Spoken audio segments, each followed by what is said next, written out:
So she's like, do you want to know why I hate Luke Skywalker so much? And Talon Karrde leans in and she like reaches into her top pocket and then pulls out her middle finger.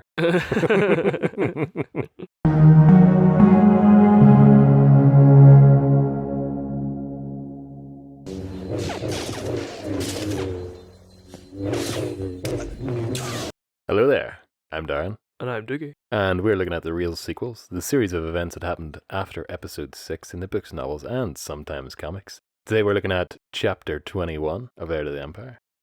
So, chapter 21 opens with Jade being called into the comm room with Talon Karrde. And Talon Karrde tells her that Torv is making his way in, and he's being accompanied by Han Solo and Lando Calrissian on the Millennium Falcon. And Jade is asking, why is Torv bringing people to our secret base? And Karrde is like, it seems that Han and Lando helped Torv out of a sticky situation, and so he feels like he kind of owes them now, and that's why he's bringing them here. And while this conversation is going on, she has like this horrible feeling in her stomach, and she's like, you're not going to give Luke to them, are you? And Karrde kind of pauses, and Jade can see that Talon is trying to figure out why she hates Luke Skywalker so much and why she's so concerned about giving Luke back to Han and Lando. So she's like, do you want to know why I hate Luke Skywalker so much? And Talon Karrde leans in and she like reaches into her top pocket and then pulls out her middle finger. But yeah, she doesn't give anything away. She just lets the silence hang there while Talon Karrde is like studying her face, trying to figure this out. And so Talon reassures her and says, no, like I said before, I'm gonna wait and see what Thrawn wants with Luke Skywalker first. Because until I know what he's worth and why they want him, then I can't offer a fair market value for him. He's putting it in business terms again, obviously. And so he tells Jade, right, take Luke, put him in the equipment shed, the same one that R2 is in. Put him in the room beside R2, don't put them in the same room. Huge mistake. Well, like, this is where you messed up, bruh. Oh yeah.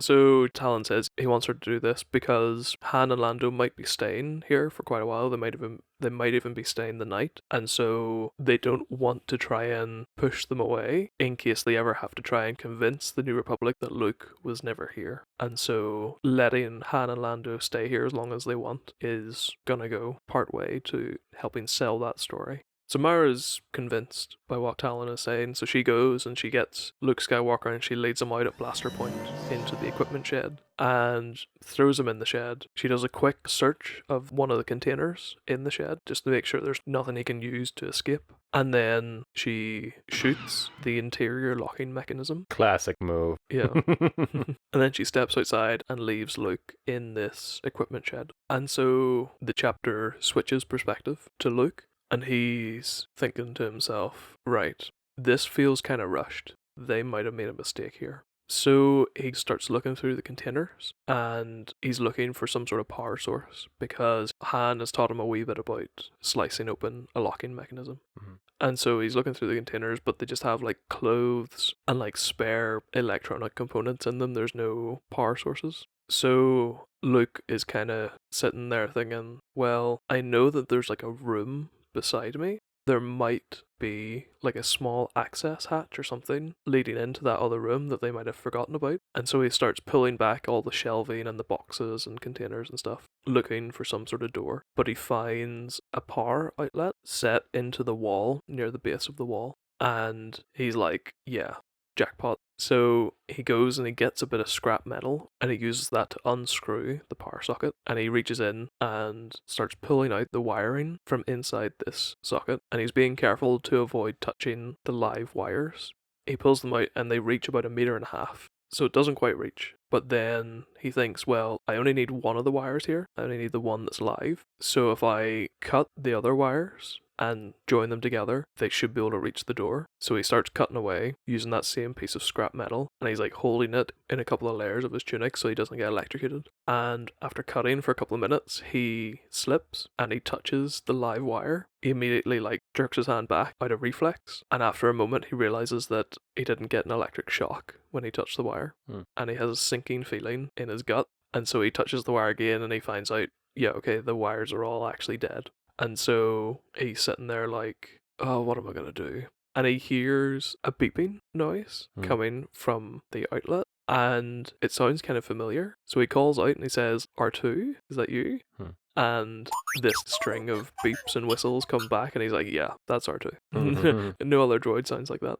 So he's like, "Okay, don't worry, R2, I'm gonna figure out something. I'm gonna get you out of there." And so he's sitting there thinking, like, how can I use this wiring to maybe open up some of the containers that are locked and maybe try and find a spare, like, power source somewhere. And so he's sitting on the ground staring at his hands. And as he's staring at his hands, he stops and he looks at his right hand, his artificial right hand that's powered by a dual power supply. And he thinks, I've got it. Like many men, when left in a dark room with no windows or sunlight, he looks to his hand. So he calls through to R2 and asks if R2 knows anything about power supplies for artificial hands. Of course I do, sir. It's like a second language to me. R2 gives back like a sort of cautious but affirmative beep. And so Luke starts to pry open the access port on his wrist, and that's where the chapter ends. Well, that's about all we've got time for this video. Check out some of these bad boys. See you in the next one. Bye. Bye.